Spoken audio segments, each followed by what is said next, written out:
Buenas tardes.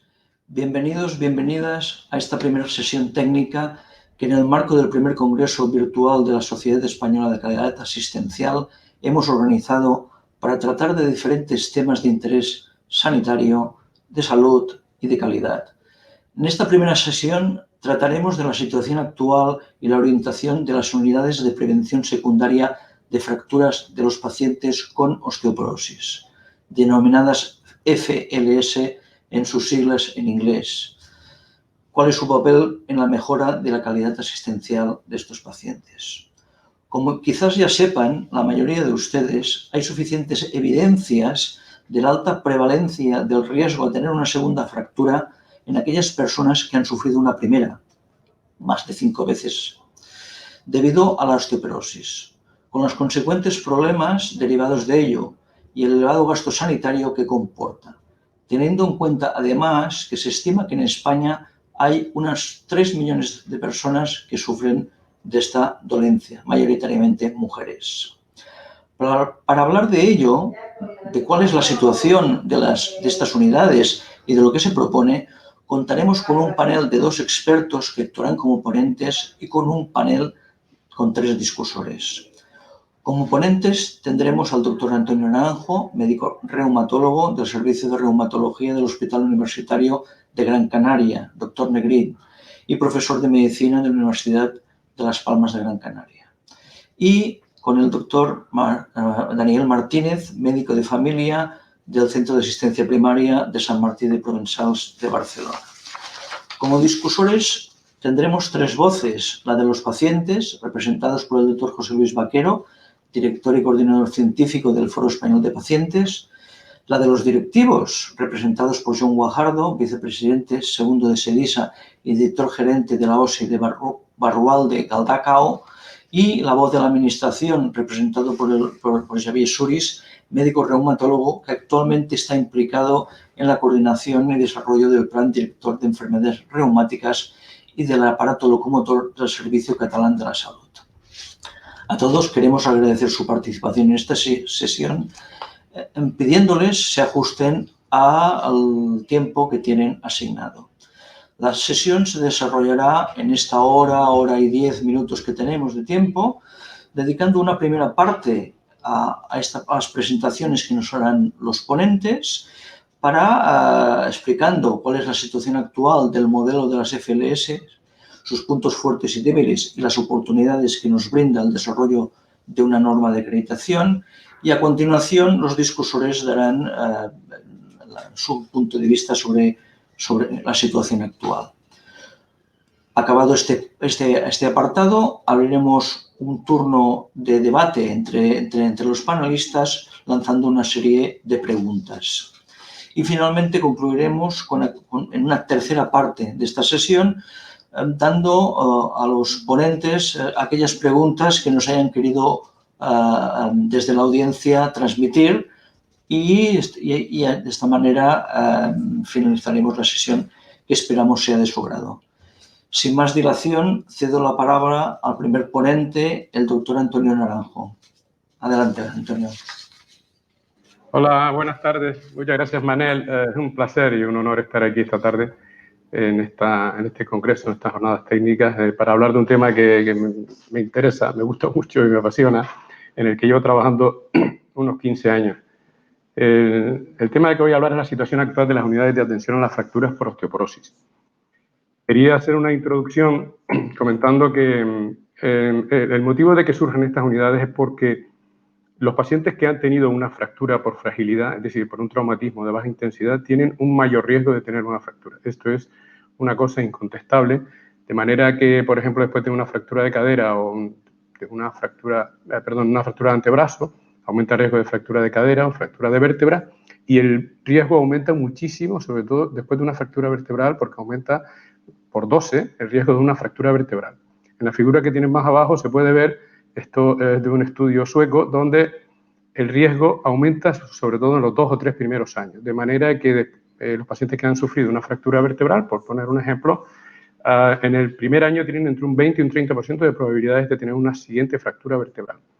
Esto, pues lógicamente, es un problema de salud pública pues muy relevante, sobre todo con el envejecimiento de la población en los países avanzados como España.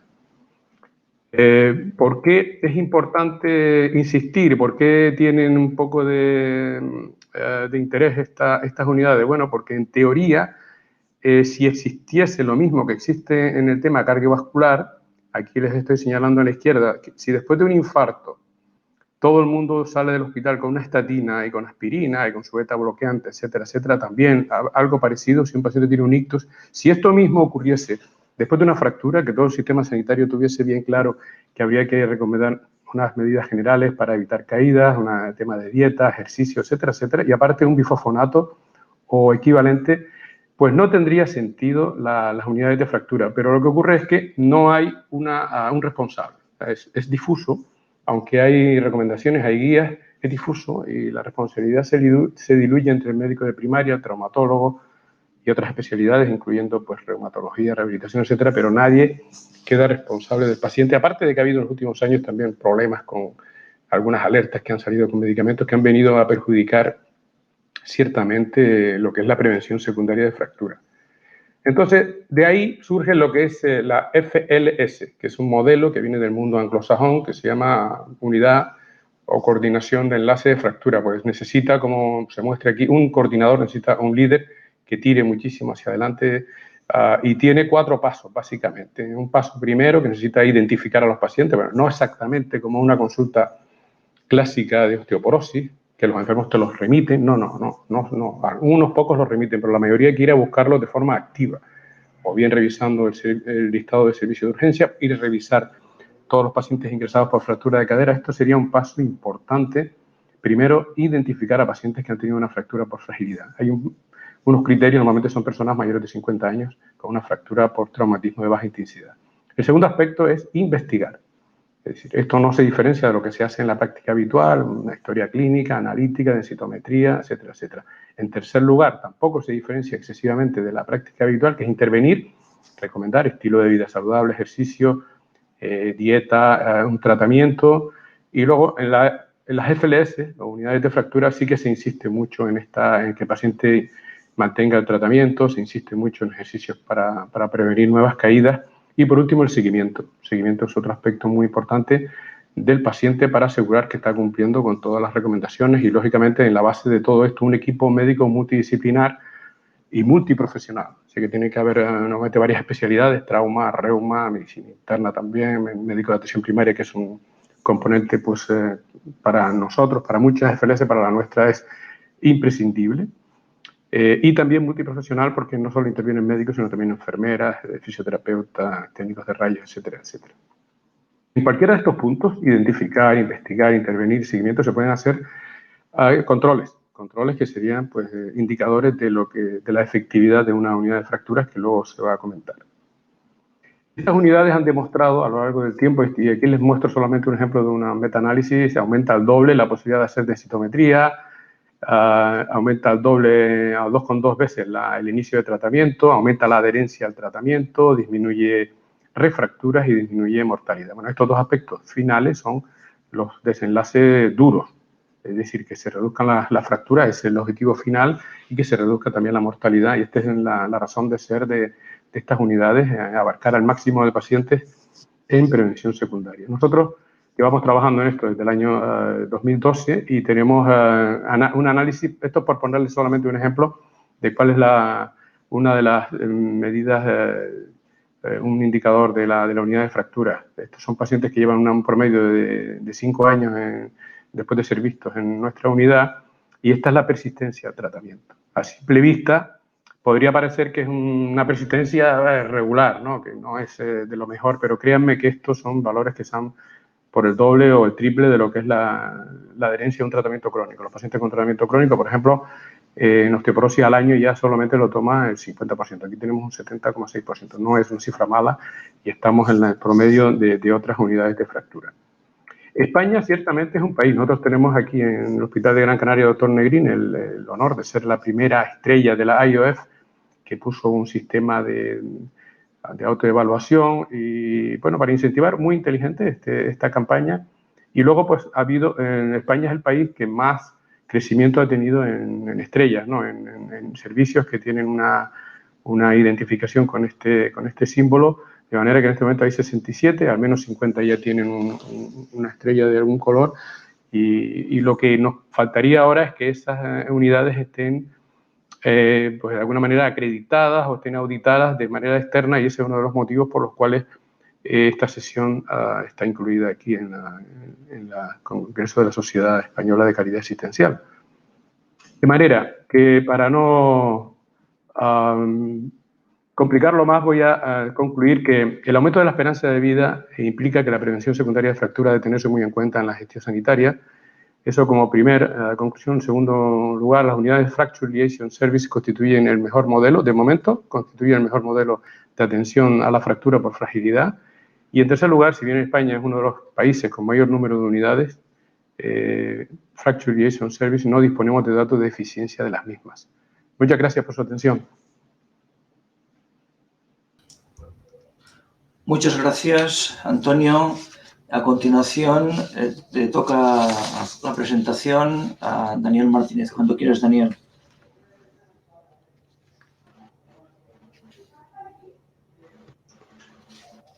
Bien, buenas tardes. Yo también agradezco mucho el que me hayan invitado a participar en esta apasionante jornada. Comparto con el doctor Naranjo el interés en todo lo que sería el campo de la osteoporosis y sobre todo en el tema de las unidades de prevención de fracturas. Una vez, yo pienso que muy bien el doctor Naranjo nos ha explicado qué es una FLS. Yo quería remarcar cuáles son los puntos fuertes que estas tienen y cuáles son sus debilidades y qué oportunidades nos puede aportar una norma de acreditación para una FLS. Este soy yo, como pueden ver, soy médico de atención primaria, trabajo aquí en un CAP de Barcelona ciudad y estos son mis conflictos de interés. Pues entrando en lo importante, en los puntos fuertes, diríamos que a nivel asistencial una FLS es una estructura que se centra sobre todo en la prevención secundaria de fracturas. Esto lo que va a hacer es que sobre todo disminuya mucho la brecha en el tratamiento, ¿de acuerdo? Y nos va a ayudar a mejorar la adherencia terapéutica. Además, se ha visto que es un modelo coste efectivo. A nivel organizativo, una FLS fomenta el trabajo en equipo. Además, disminuye la heterogeneidad en la asistencia clínica y es un modelo estandarizado. Como muy bien explicaba el doctor Naranjo, sabemos que las fracturas previas son predictoras de nuevas fracturas, de tal forma que una fractura vertebral multiplicará el riesgo por 2 de sufrir una fractura de cadera o casi por 5 de sufrir una fractura vertebral.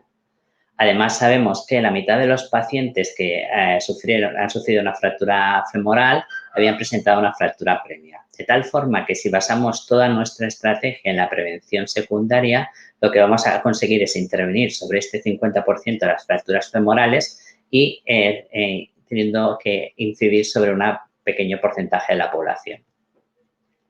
Sabemos que el modelo FLS es un modelo que ayuda a disminuir la incidencia de nuevas fracturas segundas y terceras, ¿no? Y esto se ha visto en este, por ejemplo, estudio donde se compara un modelo no FLS con un modelo FLS y pueden ver que hay una reducción del 30% de cualquier fractura y de un 40% de las fracturas principales. Y esto teniendo que tratar solo a 20 pacientes para prevenir una fractura a los 3 años.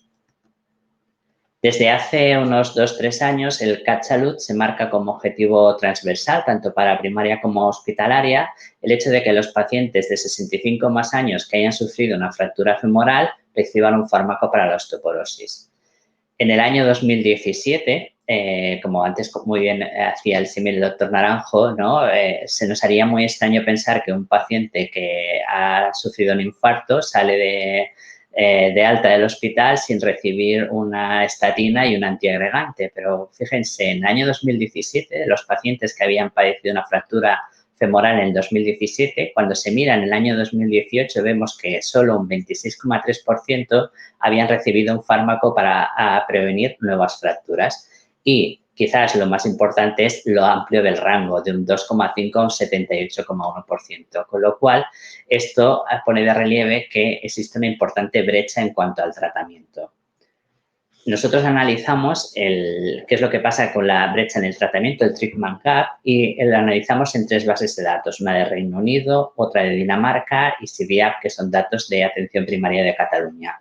Como pueden ver, y yo diría que quizás lo más remarcable es que primero los valores son inaceptables, son muy altos, es decir, el porcentaje de pacientes que recibe un fármaco para la osteoporosis, y esto estaba mirado al año después de la fractura, es muy bajo, o al revés, el porcentaje de los no tratados es demasiado alto, pero además cuando analizamos qué es lo que ha pasado con los años, vemos que si bien en Dinamarca parece que se mantiene y en Reino Unido hay una tendencia a la disminución, aquí es todo lo contrario, esta brecha cada vez es mayor. Y esto pasa para cualquier tipo de fractura.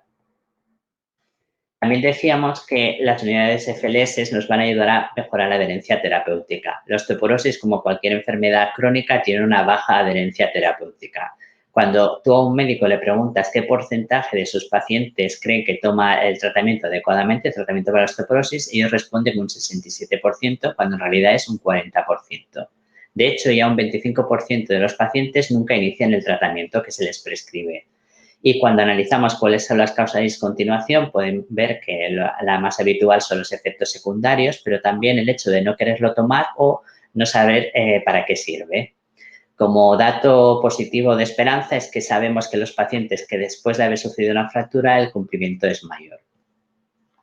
En CIDIAP, a nivel de Cataluña, analizamos el cumplimiento terapéutico en pacientes que iniciaban un fármaco para la osteoporosis, en este caso mujeres, en el año 2012. Y ya pueden ver que globalmente los datos no son nada esperanzadores. Al año un 47,02% y a los 2 años un 26,4%. ¿De acuerdo? En contra, y como muy bien presentaba el doctor Naranjo y él ha ampliado los datos, yo les presento lo que hasta ahora había publicado, pero él tiene más información, pueden ver que al año, ¿no?, el cumplimiento en su FLS era un 71,3% y han visto que a los 2 años era superior al 26% que les había comentado previamente.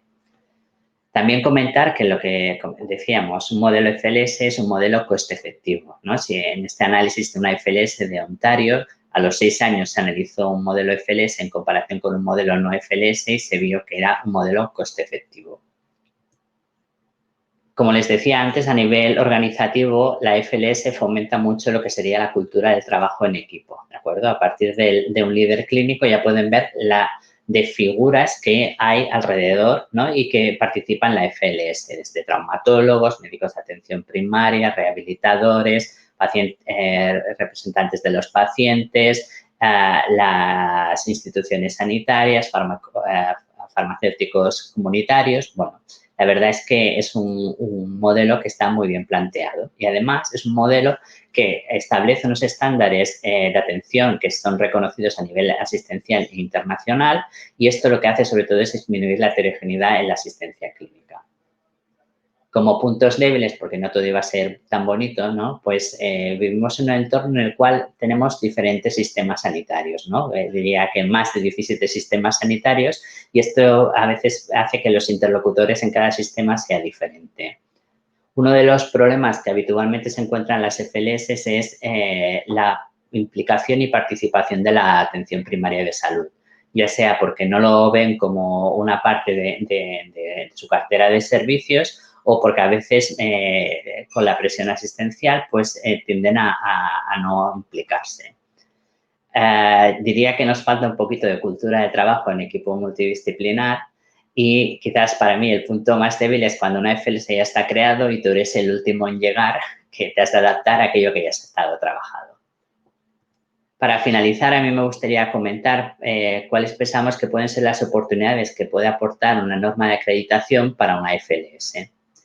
Por un lado, nos tiene que promover una cultura de calidad en las FLS, ¿de acuerdo? Mediante establecer unos estándares de calidad asistencial y unos criterios de evaluación.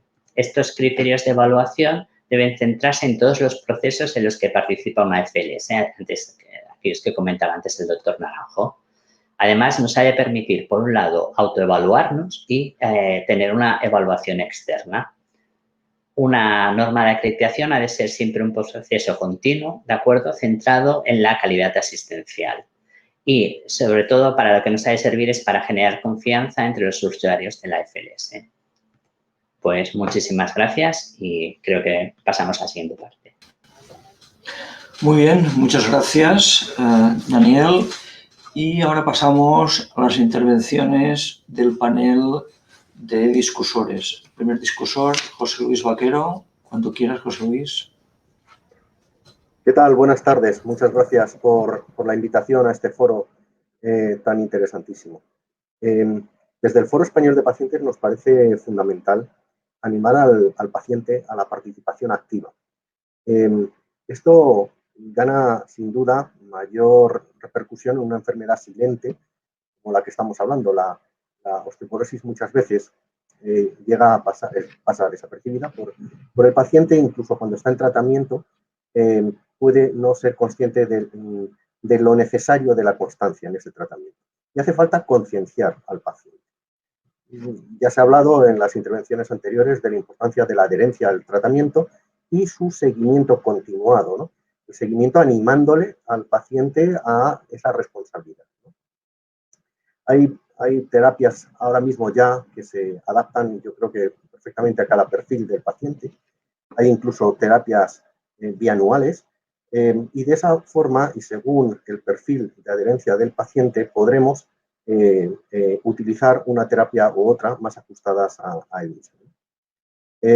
Y por último, y el tema central de esta mesa, ¿no? El seguimiento de un modelo único, a ser posible, efectivamente, no 17, ¿no? Más de 17 modelos. El fin último de seguir un modelo de prevención secundaria, desde luego, se destaca como medida prioritaria pues, para reducir estas segundas o terceras fracturas y reducir la mortalidad, pero no va a poder ser posible si no hacemos al paciente partícipe de la toma de decisiones.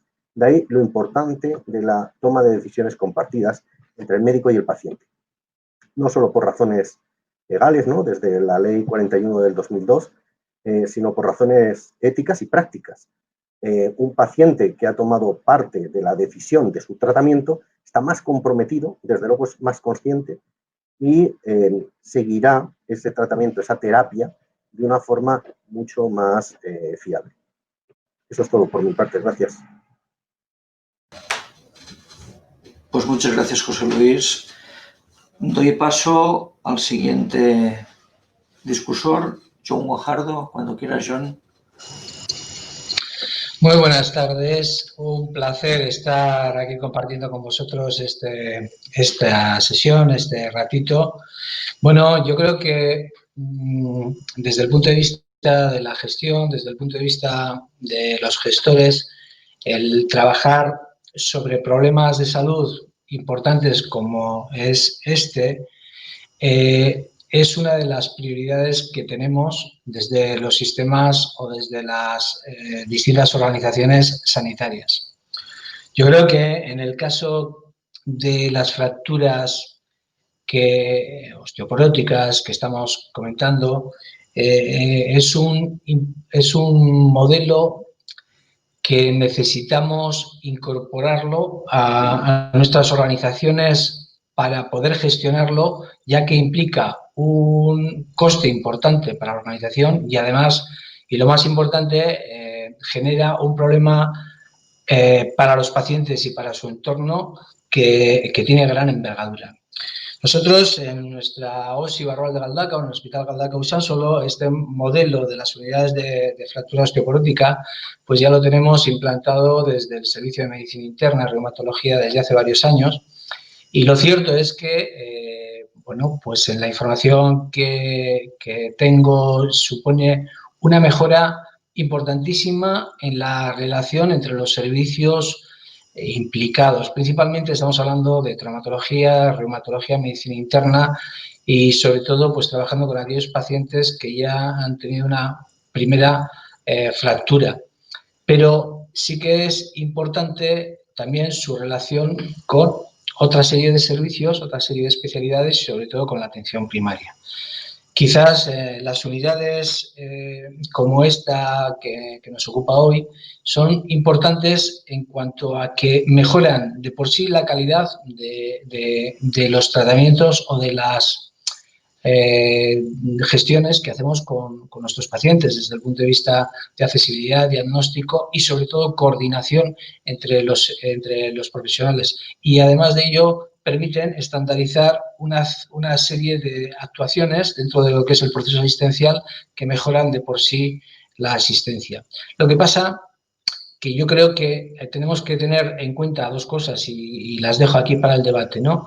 Una es que lo ideal es que no lleguen a fracturarse ni siquiera la primera vez. Quiero decir que las medidas que hagamos de promoción de la salud y de prevención de este tipo de patología, pues se antecedan a estas unidades. Incluso, pues bueno, pues se puedan potenciar más allá de lo que son las unidades o al menos se complementen para que el número de pacientes que lleguen hasta aquí sean un número menor. Y luego la otra, que como comentaba Antonio, pues bueno, pues nos falta medir y nos falta saber realmente si esto que estamos haciendo, aunque desde un punto de vista de las publicaciones que existen, que parece que no son demasiadas tampoco, parece y se evidencia que tiene resultados positivos en cuanto a la reducción de segundas fracturas, etcétera, etcétera.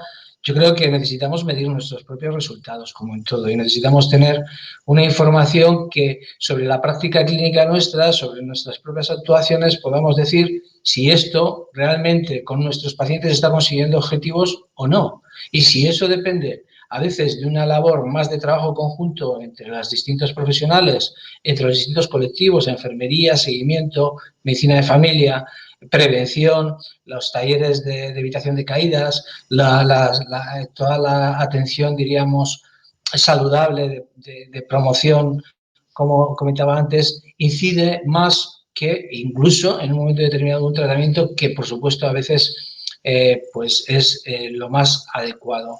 Y por otra parte también decir en cuanto a la adherencia que se ha comentado y que se le da mucha importancia en este debate, que por supuesto, una vez que se demuestra que es eficaz, tenemos que conseguir la máxima adherencia, pero también hay que considerar que el perfil de muchos de estos pacientes son pacientes ya mayores, en donde es difícil garantizar, pues incluso a veces con problemas de dependencia, con problemas diríamos ya propios de la ancianidad, garantizar el que podamos tener un seguimiento de los tratamientos terapéuticos de las ESOs. Bueno, luego continuamos. Gracias. Muchas gracias, Joan. Y finalmente, Xavier Suris también nos dará el punto de vista de la Administración. Adelante, Xavier. Bueno, muchas gracias por invitarnos a esta sesión tan interesante. Me ha gustado mucho las dos presentaciones, tanto la de Antonio como la de Daniel. Comentaros un poquito también que la situación epidemiológica de las fracturas no es la misma en todo el Estado. De hecho, si hay alguna razón extraordinaria o más importante por la cual nosotros, que somos el CatSalut y Cataluña, tenemos que poner una atención especial a este problema, es que la tasa de fracturas en nuestra comunidad es muy alta. En general, la tasa de fracturas de todo lo que es la parte mediterránea de la península está muy por encima del resto del territorio. No se sabe muy bien las causas, pero hay realmente un gradiente importante, ¿no? Esto es un motivo por el cual nosotros tenemos todavía más obligación, interés en entrar el tema de la prevención de fracturas. Esto por una parte. Un segundo motivo sería el coste. Evidentemente, el coste de las fracturas es muy elevado, especialmente el coste de la fractura de fémur. Hace un par de años se publicó un estudio encargado por el Ministerio de Sanidad a la Agencia de Calidad, al Aquas de Cataluña, que demostraba que solo el coste directo relacionado con la fractura el año posterior a la fractura de fémur asciende a unos 6.000 euros adicionales al coste habitual del coste sanitario de una persona de esta edad, ¿no? Por tanto, teniendo en cuenta que el número de fracturas es elevado en nuestra comunidad, pues la obligación como sistema de salud de dedicarnos a la prevención de fracturas pues es fácilmente justificable. Como sabéis, digamos que el marco conceptual de las estrategias en planificación de salud en Cataluña están enmarcadas en el Pla de Salud. El Pla de Salud es un documento amplio, pero que persigue también una serie de objetivos concretos y en los dos últimos planes de salud, ya desde el 2011 en Cataluña, existe un objetivo muy concreto y con un indicador muy bien definido de intentar disminuir la tasa de fractura de fémur en personas de 65 años y más un 10%, que no es poco.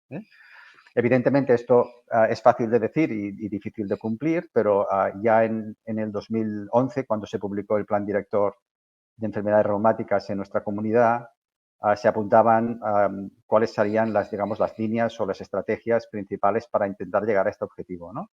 Y se focaliza mucho en la prevención secundaria de fracturas. No porque la prevención primaria haya que olvidarla, pero realmente seleccionar a los pacientes en función de su riesgo tiene ventajas, ¿no? Y el que está clarísimo que es un paciente de altísimo riesgo, como os he comentado antes, es el paciente que ya tiene una fractura, ¿no? En ese sentido, hubieron dos iniciativas, una que es la que ha comentado antes el doctor Martínez, que es poner un objetivo en la parte variable de la compra para lograr que un porcentaje mínimo de los pacientes con fractura de fémur recibieran un tratamiento después de esta fractura en el año siguiente, ¿no? Partíamos de una base muy baja. En el 2011 se había hecho una aproximación y estábamos alrededor del 11% sobre los pacientes. Como ha comentado el doctor Martínez, cuando se introdujo este objetivo estábamos al 26%, que fue el 2017. Y lo que sí que les puedo decir es que hemos mejorado algo respecto al 2017, la última revisión que se hizo el año pasado. Por tanto, de las fracturas del 2018 ya había más de un 30, alrededor de un 32% que durante el 2019 habían recibido tratamiento, lo cual es una mejora, digamos que no muy pronunciada, pero que íbamos en la dirección buena.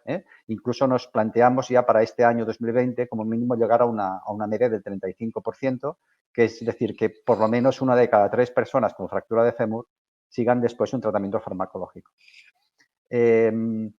Cosa interesante que os puedo comentar un poquito pues, de los datos que hemos podido analizar del 2019, y es que sabiendo las FLS que tenemos en Cataluña, que actualmente por lo menos por el mapa de la IOF son 13, comparamos este objetivo, los resultados en este objetivo en áreas que tenían FLS respecto a áreas que no tenían FLS. Y realmente hay una diferencia sustancial porque las áreas de gestión que tienen en su hospital de referencia, por lo menos en un hospital de referencia de la zona, tienen una FLS y están por encima del 40% en la consecución de este objetivo respecto al 20 y poco, casi 20% de las áreas que no tienen FLS. Incluso hay áreas con FLS pues muy bien consolidadas que pues conocemos ya porque tienen mucha solera, que ya están por encima del 70 o el 80%. Otro tema que también ha comentado antes el doctor Martínez y yo creo que es muy interesante y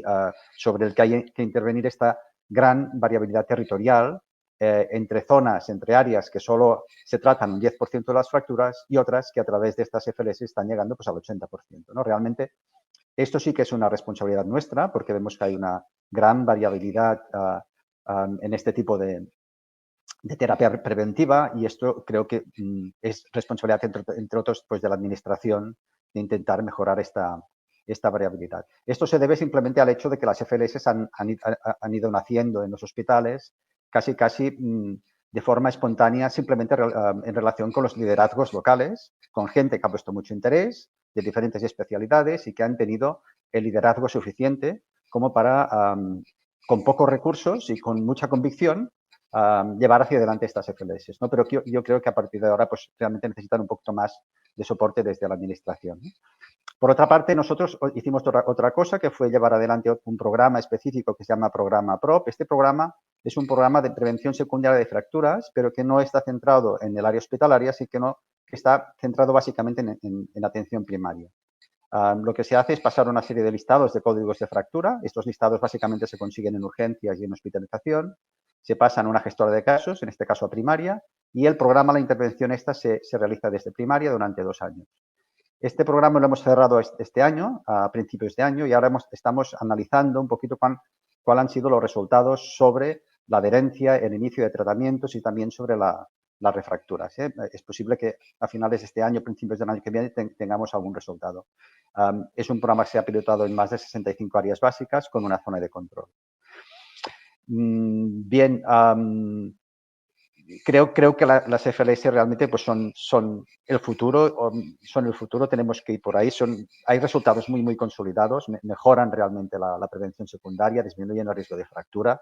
Por tanto, yo creo que han venido para quedarse y que desde la Administración tenemos el deber y la obligación de darles todo el apoyo que se merecen. Si hasta ahora no se ha hecho, yo creo que realmente hay suficiente evidencia y suficientes resultados como para que tengan el apoyo que se les pueda dar desde la Administración.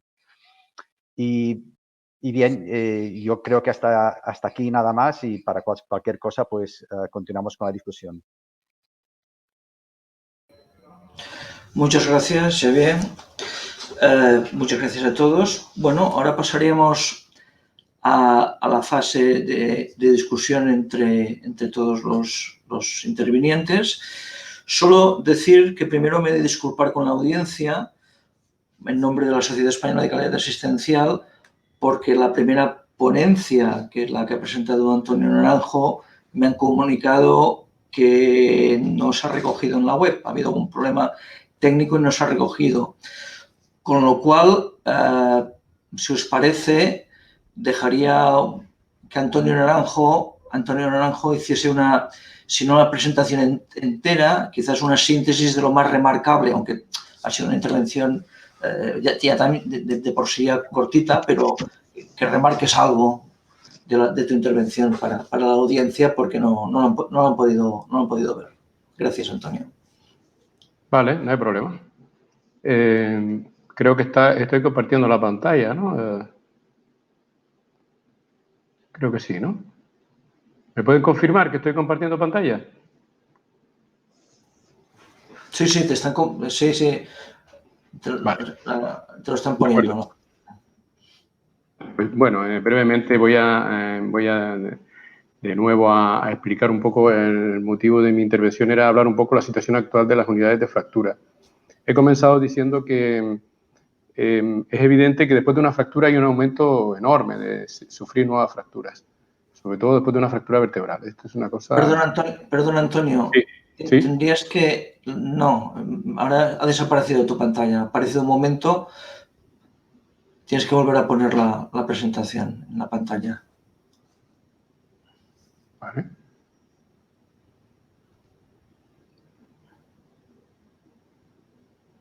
¿Ahora? No parece. Pero un momento, porque... Si no, explícalo. Explícalo remarcable. Es que tengo, a ver, stop screen. Pero es que tengo que volver a bloquear y ahora voy a compartir de nuevo. Tengo bastante paciencia para esto. O sea que tengo paciencia. Ya te digo, solamente... Tengo paciencia. ¿Ahora se ve? Ahora se está abriendo. Ahora sí. Vale, pues lo que quería comentar es que después de una fractura por fragilidad, que suelen ser personas de un perfil de mayores de 50 años, con una caída de su propia altura, en lo que se considera una fractura por fragilidad, pues aumenta enormemente el riesgo de nueva fractura, y en esta figura que hay más abajo se ve que sobre todo ocurre en los 2 primeros años, ¿no? Y esto es tremendo, sobre todo después de una fractura vertebral, o sea que es lo que se llama riesgo inminente de fractura. Otra de las cuestiones que apunté es que nadie duda que ante un infarto o un ictus el paciente sale automáticamente del hospital con una estatina, una aspirina, un beta-bloqueante, etcétera. Sin embargo, después de una fractura por fragilidad, cuando todas las guías y todo el mundo tiene claro que hay que poner un tratamiento, esto no ocurre. La prescripción es muy baja y es un problema enorme de salud. Por eso se han instaurado pues, unos modelos que sean realmente eficientes, y ese modelo se llama Fracture Liaison Services, unidad de fractura. Viene del mundo anglosajón.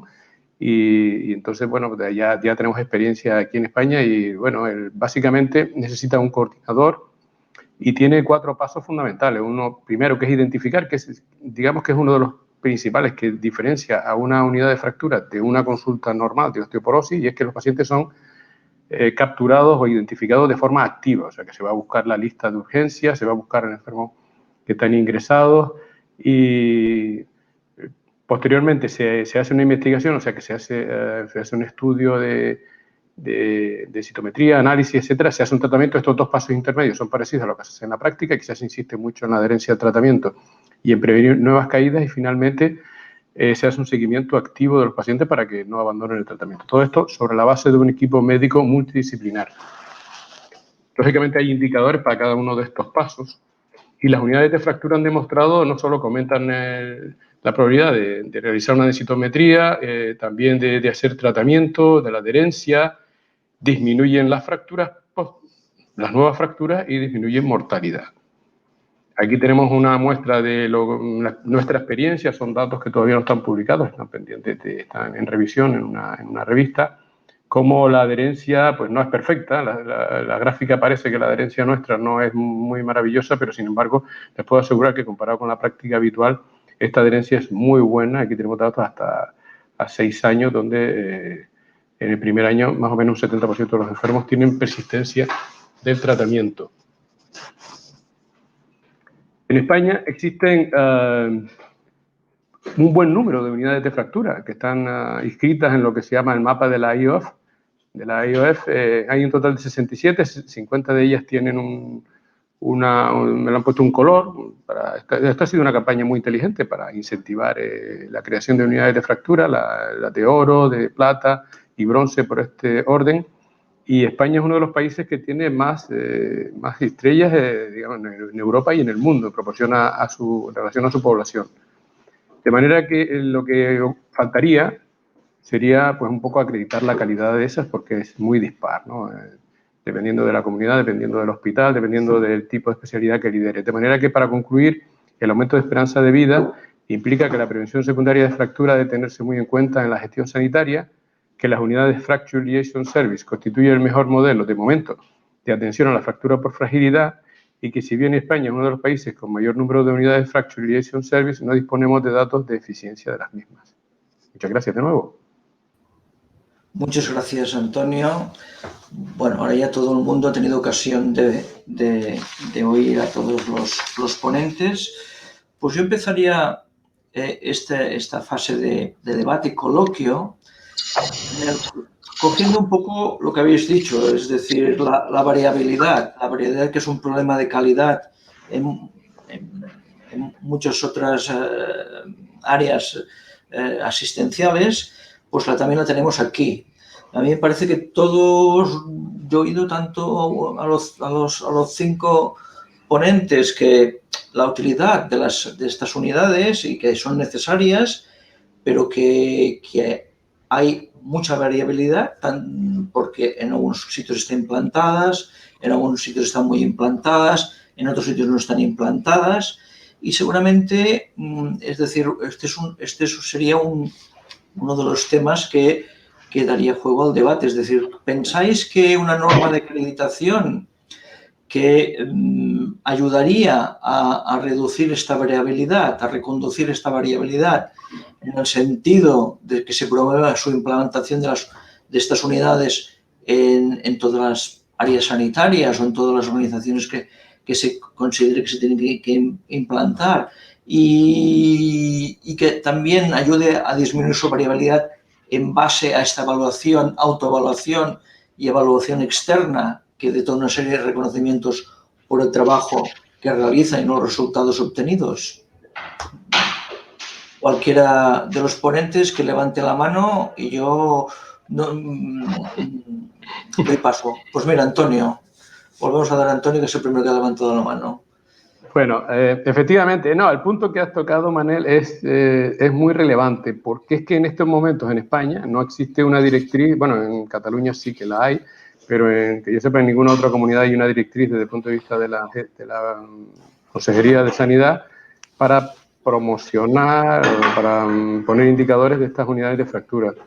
Entonces, son muy variadas, porque además depende de quién es el líder. Si el líder es un pediatra, el líder puede ser un médico de atención primaria, el líder puede ser un rehabilitador, puede ser un médico de medicina interna, que ya, aparte de su trabajo habitual, que es lo que me pasa a mí, pues ya dedico tiempo a todo esto, ¿no? Entonces, yo creo que eso complica un poco, porque se han ido creando la mayoría pues de manera espontánea, es decir, porque la gente tiene interés y sabe que es mucho más eficiente la prevención secundaria que la primaria. No es que se vaya a descuidar la primaria, pero la secundaria es muy, muy importante.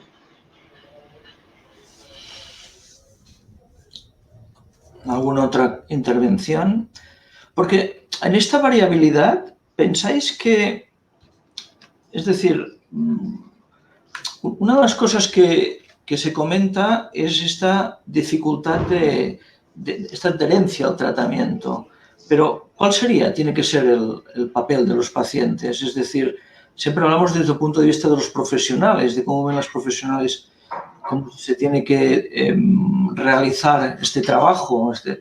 Pero, ¿los pacientes qué juego juegan aquí? ¿Qué papel tienen que tener dentro del desarrollo de estas unidades y dentro de lo que es el seguimiento del tratamiento? ¿Nos hemos de corresponsabilizar, tan de implicarse también en cómo se planifican? Claro, Manel, yo por alusión, ¿no? Si me permites, sí, en esto es en lo que yo intentaba insistir, ¿no? A mí me parece que no cabe duda ninguna con la heterogeneidad que hay en el abordaje de la osteoporosis, que deba establecerse una norma y además así que sirva de patrón, ¿no? Unificador en cuanto a criterios y que no exista esta heterogeneidad tan enorme, ¿no? Que hay en el abordaje. Fijaros que cuando hablamos de las cifras que hablamos en cuanto a pacientes que ya han tenido una fractura y que reciben un tratamiento, fijaos que estamos hablando realmente de un porcentaje bajo. Entonces, parece que en esto no existe una concienciación por parte de los profesionales sanitarios. Pero es que, como comentas, efectivamente también luego hace falta reforzar la adherencia a esos tratamientos. Por eso yo estaba insistiendo en la toma de decisiones compartidas. Al paciente, no solo por razones legales, es que al paciente, si se le hace cómplice de su proceso, será más consciente de él y tomará ese partido, ese protagonismo que debe tomar, porque cuando él se vaya de la consulta ya va a estar solo, va a poder seguir el tratamiento o no seguirlo. Y ahora mismo existen tratamientos que se ajustan prácticamente a cada perfil de paciente. Entonces, si él se implica, si él toma partido en la decisión del tratamiento que va a recibir, entonces está aliado con el médico pues para hacer ese seguimiento. Pero yo querría también responder a esa primera pregunta tuya. Me parece absolutamente necesario que se establezca una norma para que efectivamente se tenga conciencia de este seguimiento terapéutico que hay que establecer con estos pacientes que ya han tenido una fractura. O sea, es obvio el riesgo que tienen de una segunda fractura, una posterior fractura. John, veo levantas la mano. Bueno, el mecanismo para participar está bien. Yo, por una parte, en lo que es el interés que tienen estas unidades, creo que, y la acreditación, que podría ser un elemento incentivador, creo que puede ser positivo. Pero, como antes decía, probablemente necesitaríamos tener, por parte de aquellas unidades que ya llevan más tiempo, necesitaríamos tener, desde el punto de vista de resultados, unos indicadores que nos permitan utilizar como garantía de que las unidades aportan un valor añadido a las organizaciones. Tenemos que pensar que en este momento, pues las necesidades asistenciales son muy amplias en todas las organizaciones, en los hospitales, en la atención primaria, etcétera. Con lo cual, para convencer y para generar unas dinámicas que se comprometan los profesionales, tanto de un nivel como de otro nivel, como los propios pacientes, es necesario hacer un esfuerzo, y ese esfuerzo implica el que sirva y se pueda demostrar que realmente es positivo para el proceso. La adherencia es un aspecto fundamental, y la adherencia probablemente a los tratamientos, una vez que comprobemos y una vez que cotejemos que realmente son eficaces en todos los pacientes o en el perfil estratificado de pacientes X, porque igual para unos es más efectivo que otro, como bien habéis dicho, ¿no?, los expertos. Pero es necesario el que tengamos, el que podamos medir, y esa medición además la podamos contrastar y la podamos enviar al resto de la sociedad. Y luego, por otra parte, ya dejo el paso de la palabra en relación al paciente. Lo que estaba comentando José Luis, yo creo que es imprescindible el que los pacientes participen activamente en cuáles son el diseño de las unidades y también los indicadores y el por qué o el qué queremos medir y cómo lo queremos medir. Muy bien, gracias. Daniel. Sí, y quería comentar que, ¿no?, parte de estos indicadores ya están definidos a nivel, ¿me veis bien, no? Sí, que parte de estos indicadores ya están definidos a nivel internacional y muchas de las FLS, vale, me dicen que se oye mal. ¿Me escucháis mejor? Sí. ¿Sí? Vale. Sí. Bueno, que lo que comentaba es que muchos de estos indicadores ya están definidos a nivel internacional, ¿de acuerdo? Y creo que la mayoría de las FLS que existen a día de hoy son los que están siguiendo. Probablemente lo que debiéramos hacer es un poco adaptarlos a nuestro medio, ¿de acuerdo? Y probablemente esta es una de las partes que debiera hacer, ¿no?, una norma de acreditación de una FLS.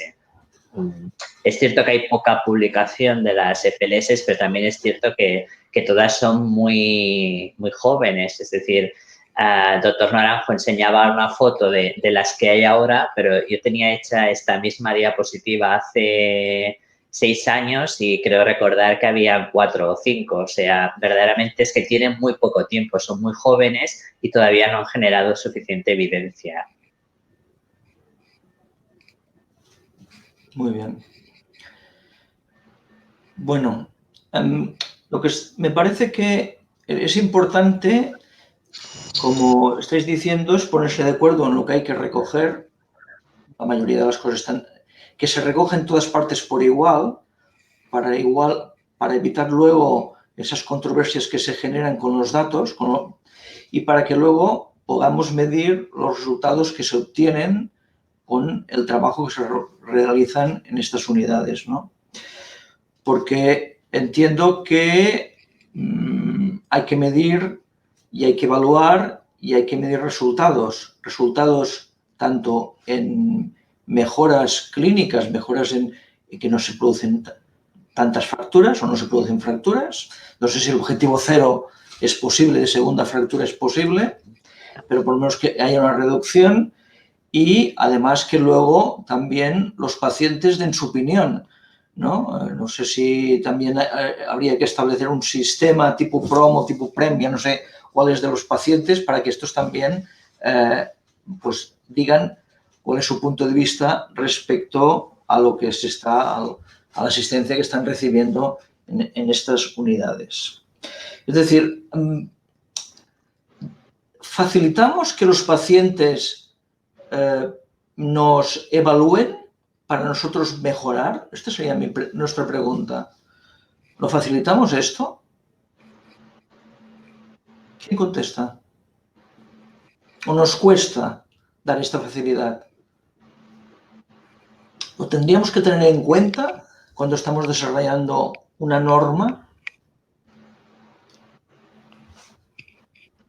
Porque la parte técnica a mí me parece que como expertos está muy claro lo que se tiene que hacer, cómo se tiene que organizar y seguramente donde tenemos el mayor caballo de batalla es en la evaluación, tanto en la recogida de datos, que sea de una manera sistematizada y homogénea en todas las unidades, como que luego haya una evaluación no solo técnica, es decir, científica o de resultados clínicos, sino también una evaluación por parte de lo que son la experiencia de los pacientes en estas unidades. Ya hay organizaciones como es el Colegio Americano de Médicos que incluye la experiencia del paciente como parámetro de calidad, ¿no? A mí me parece que esto está fuera de toda duda. Ahora mismo, dentro de las organizaciones de pacientes, sí que estamos personas, porque es que pues es obvio, todos somos o seremos pacientes. Entonces, ya dentro de las organizaciones de pacientes hay también pacientes y además científicos que pueden representar perfectamente a estos pacientes, ¿no? Y ahora ya hay interlocutores válidos como para que puedan trabajar, ¿no? Pues, por ejemplo, como es Conseca en diferentes herramientas en este sentido que hemos ido desarrollando, ¿no? Yo sí animaría a ello, a contar con las organizaciones de pacientes. En este caso, pues, organizaciones como es AECOSAR, como es OAFI, o como es el Foro Español de Pacientes, evidentemente. Xavier Suris, adelante. Bien, sí, se han comentado varias cosas. Realmente, a ver, efectivamente es medir la calidad de vida, medir los PREMS, medir los PROMs en relación a la atención a cualquier dispositivo, evidentemente, pues es el futuro. Seguramente tendremos que ir por ahí. Estamos muy lejos todavía de tener realmente, pues, este tipo de índices bien recogidos en nuestros registros. Pero hay un paso previo, ¿no? Si realmente lo que estamos haciendo son FLS para reducir el riesgo de refractura, el indicador básico es si realmente lo estamos consiguiendo o no. No tanto la adherencia ni el porcentaje de pacientes que inician tratamiento, sino realmente pues si los pacientes que están atendidos en este tipo de estructuras o de organizaciones, realmente a la larga se refracturan menos o se refracturan igual, porque este es el primer indicador que tendríamos que ser capaces de medir. Y esto no es fácil y esto requiere de unos sistemas de información sólidos y de unos algoritmos que realmente sean capaces de darnos esta información de una forma un poco automática. Quizá en fractura de fémur lo tenemos mejor porque la tenemos muy bien recogida, las fracturas de fémur ingresan todas, las tenemos todas en el CMBD de atención hospitalaria. El resto de fracturas, las vertebrales y las otras fracturas periféricas, son más difíciles de analizar porque los sistemas de información a veces no nos dan los datos de forma fácil. Pero yo creo que el futuro está un poco en ese sentido. El primer indicador que tenemos que perseguir es bajar el riesgo de refractura y a partir de ahí seguramente si conseguimos esto, lo demás pues mejorará y evidentemente el tema de los PREMS es básico, pero es una cosa que la veo todavía un poquito lejos en este sentido, en el sentido por lo menos de las FLS. ¿Y cómo? A ver, las FLS están poco implantadas, ¿vale?, en España.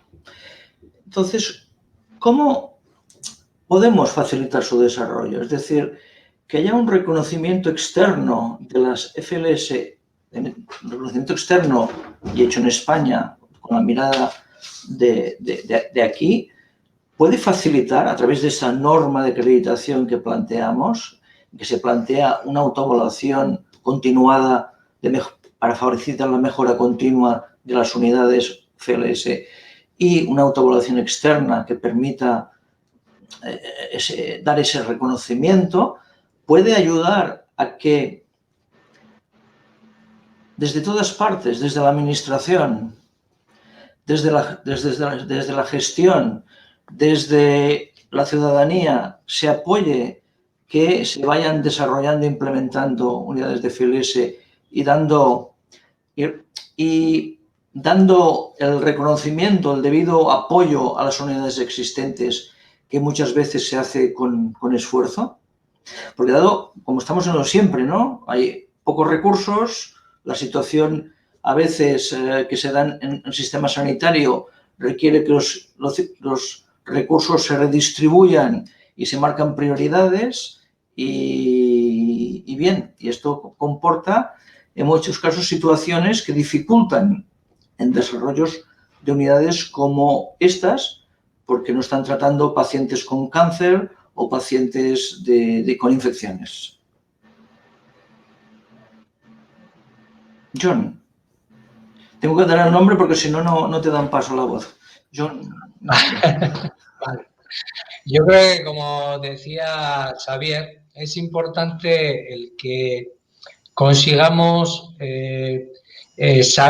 tener datos en la medida de lo posible de cuál es el resultado de estas unidades, ¿no? Nosotros en nuestro hospital, en nuestra organización, tenemos una unidad como esta, como os decía al principio. Entonces, yo preguntándole a Fátima, la jefa del Servicio de Medicina Interna, en relación a los resultados de la unidad, los resultados, diríamos, desde un punto de vista cualitativo, son claros, es decir, ha mejorado la atención al paciente, la coordinación entre servicios, la sistemática de funcionamiento, pero, claro, nos faltan datos. Desde el punto de vista de gestión, a mí me interesa saber cuántas fracturas menos, cuántos pacientes menos se han roto la cadera o el radio o las vértebras. Me interesa tener ese dato. Entonces, ese dato, yo entiendo que es complicado, por una parte, sacarlo, porque generalmente estamos hablando de que los sistemas de medición tienen que ser a medio o largo plazo. Esto no es una cosa que pones la unidad hoy y para dentro de 3 meses ya tienes resultados. Eso está claro. Pero sí es necesario el potenciar desde estas unidades el que se visualice ese valor añadido que dan, porque como os decía antes, si tenemos resultados, podemos presentarlos, podemos utilizarlos para convencer a los gestores, a los administradores y al resto de los profesionales. Sí, Daniel, adelante. Bueno, yo creo que previamente habría un paso previo, ¿no? Que sería el definir, ¿no? Cuáles son los estándares de estas FLS, porque si vamos a evaluar, ¿no? Antes el doctor Naranjo nos presentaba la clasificación de la IOF, que te da un color, una estrella de bronce, oro, plata, pero bueno, es un poco así, bueno, dejémoslo, ¿vale? Es un poco, no sé, un poco acreditado, ¿no? Un poco a la norma. Entonces, yo creo que probablemente lo que nos tendríamos que definir primero es qué ha de tener una FLS y cómo ha de ser una FLS. Entonces, si esa FLS que nosotros hemos definido, que es el modelo que queremos de FLS, entonces, si esa FLS cumple esos criterios, analizaremos cuáles son sus resultados. No antes, ¿no? Porque a lo mejor luego lo que estamos haciendo es o analizar la mejor FLS, la del doctor Naranjo, y vamos a decir, pues este modelo es increíble, o vamos a analizar la FLS que va un poquito coja porque solo se ha centrado en la prevención de fractura femoral, en un modelo ortogeriatra y le falta todas las otras ramas de prevención. Entonces, yo creo que primero deberíamos definir qué ha de tener una FLS y luego ya veremos, analizaremos cuáles son los resultados de estas. Y en lo que decías, ¿no? A un medio plazo, es decir, yo creo que ver resultados en incidencia de fractura antes de los 2 años, vamos, es que es imposible, ¿no? Y probablemente te tienes que ir mucho más allá de los 2 años. Bien. Bueno, ahora dedicaremos estos últimos minutos a preguntas desde la audiencia. Las preguntas que me pasan, que salen sobre todo, es sobre el tema del seguimiento del tratamiento, del abandono del tratamiento. ¿Por qué se dan estas situaciones? ¿Cómo incentivar la adherencia? ¿Alguna opinión? Daniel, que es el primero que ha levantado la mano, y luego Antonio. Daniel. He sido más rápido, Antonio, lo siento.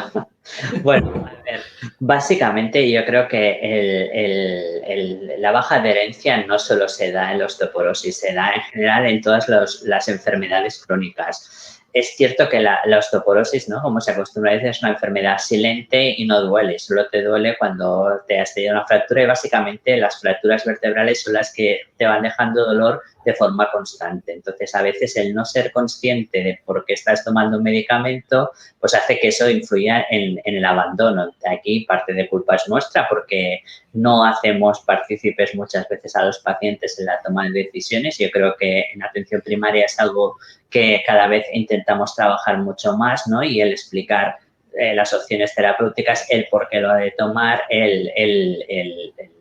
¿no? Nosotros en nuestras consultas habitualmente los citamos al mes de iniciar el tratamiento, sea cual sea, para, pues eso, preguntar si ha tenido algún problema, si lo ha entendido bien, ¿no? Porque, bueno, las dudas siempre surgen y esto es normal, ¿de acuerdo? Antonio, ¿querías añadir algo?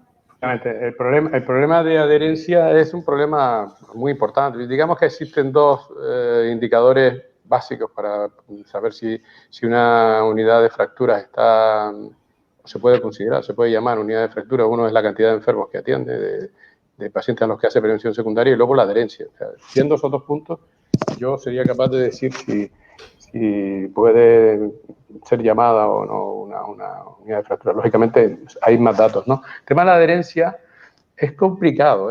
O sea, las unidades no mejoran y hay que insistirle al paciente. Yo creo que al dedicarle un buen rato solo a las fracturas sin que se mezclen otros problemas médicos por medio, ya sea un médico, sea una enfermera, es muy efectivo de dirigirlo y explicarle exactamente, o sea, explicarle al paciente y lo que decía antes, negociar con el paciente un poco, explicarle el tipo de medicamentos, dejar que el paciente se explique sus temores, sus miedos a las medicaciones que ha escuchado, que si el tema dental, que existe con el glifosfonato, que si son pinchazos, que no son pinchazos. Bueno, todo este rato que se dedica, el tiempo es como proporcional a que el paciente haga el tratamiento y sea persistente.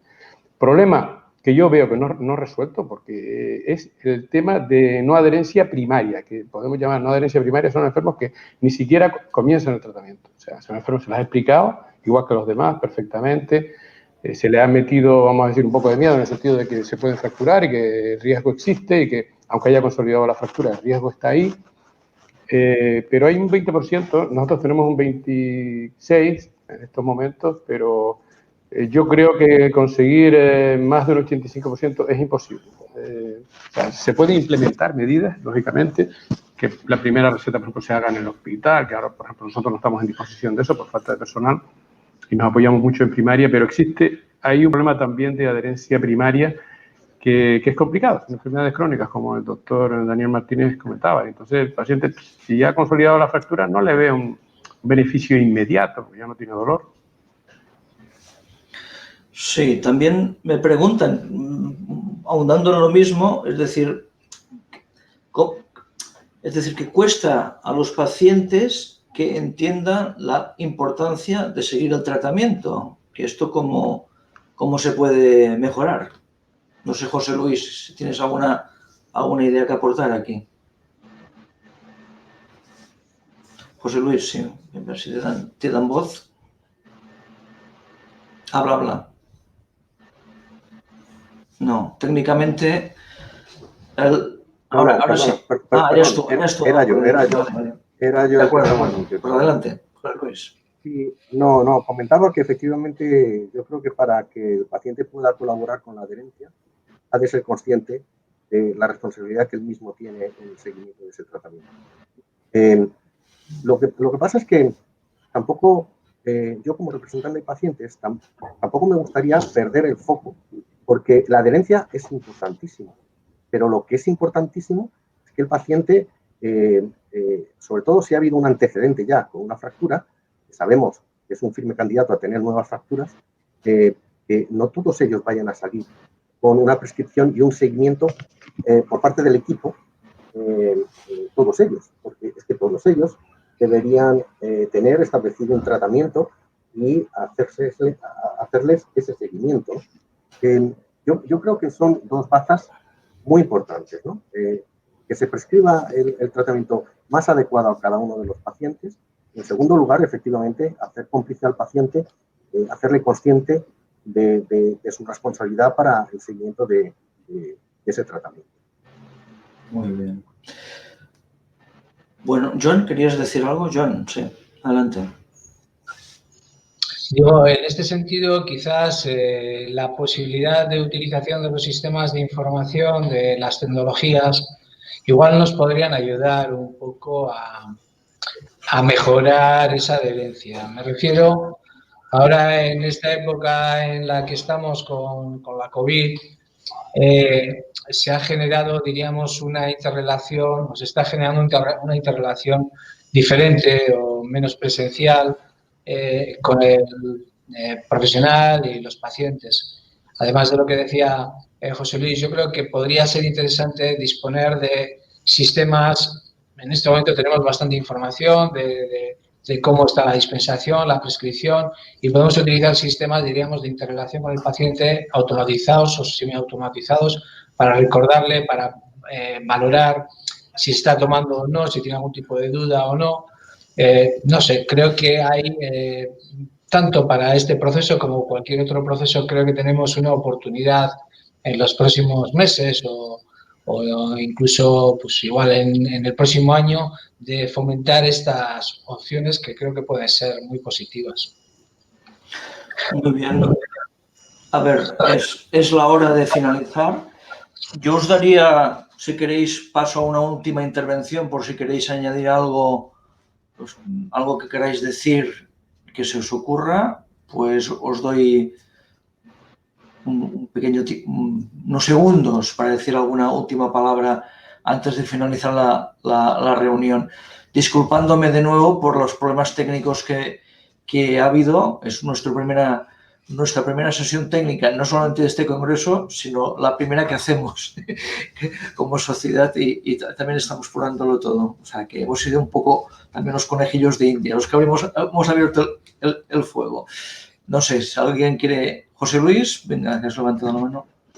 Sí, yo puse muy concreto, diría que es muy positivo establecer una norma que estandarice el abordaje más adecuado de estos pacientes en la prevención secundaria y, desde luego, remarcaría la importancia de la prescripción en estos pacientes al 100% de ellos y la participación del paciente con la toma de decisiones compartidas para que se convierta en un cómplice y sea consciente de su papel. Muy bien. ¿Alguien más quiere decir algo? A unos segundos. Xavier Suris y luego John. Xavier, venga. Y un poquito para que no quede la idea de que realmente pues hay pocas FLS en España. Yo creo que se ha dicho que realmente ha tenido muy buena acogida el programa de FLS en España y en Cataluña pues hay 13 de, bueno, sí, es verdad que son más de 60 hospitales, pero sin que la administración haya hecho una llamada ni un apoyo específico a la aparición de FLS, que en 5 o 10 años se hayan aparecido 13, pues quiere decir que realmente hay muchos profesionales que están interesados. Y la otra cosa es que no solo reumatólogos, también geriatras y primaristas, internistas, ginecólogos, rehabilitadores. Realmente es un tema muy transversal y siempre es posible encontrar algún liderazgo dentro de los hospitales y dentro de las áreas de primaria que quieran establecer estas FLS. Por tanto, realmente oportunidades de darles cancha y de darles apoyo, seguro que los hay en los próximos años. Gracias. John. Yo decir que, aparte de agradecer a SECA esta oportunidad y esta sesión, decir que creo que puede ser muy interesante el que estas unidades se fomenten, se acrediten y que para ello creo que en este momento debemos de intentar, para avanzar en ese proceso, el que los actores que formen parte de este proceso, de esta validación, pues estén incluidos todos, ¿no? Y creo que el paciente tiene que estar dentro de lo que está definido como una unidad y cuáles son las características de acreditación, lo mismo que, como estaba comentando Xavier, los distintos profesionales clínicos y creo que también los gestores de la administración. E incluso yo incorporaría también algún tecnológico, algún informático tecnológico o algo similar para que nos ayude. Es que de casco, gracias. Gracias a ti, John. Antonio, Daniel, no sé si queréis decir algo. Tenemos 30 segundos porque me dicen que ya no, solo comentar que me adhiero a todos los comentarios que hay. Creo que una norma de acreditación es positiva. Puede ayudar, evidentemente, puede ayudar a las unidades, puede ayudar a los gestores para tener alguna datos para poder darle acogida en sus centros y, por supuesto, para los pacientes también. Muy bien. Daniel, no hay nada que añadir. Nada que añadir. Yo creo que está todo dicho. Pues, quizás agradecer, ¿no? Muchas gracias. No, gracias a vosotros por vuestra participación. Deseo que haya sido del gusto de todos, que haya sido interesante y muchas gracias. Y hasta pronto.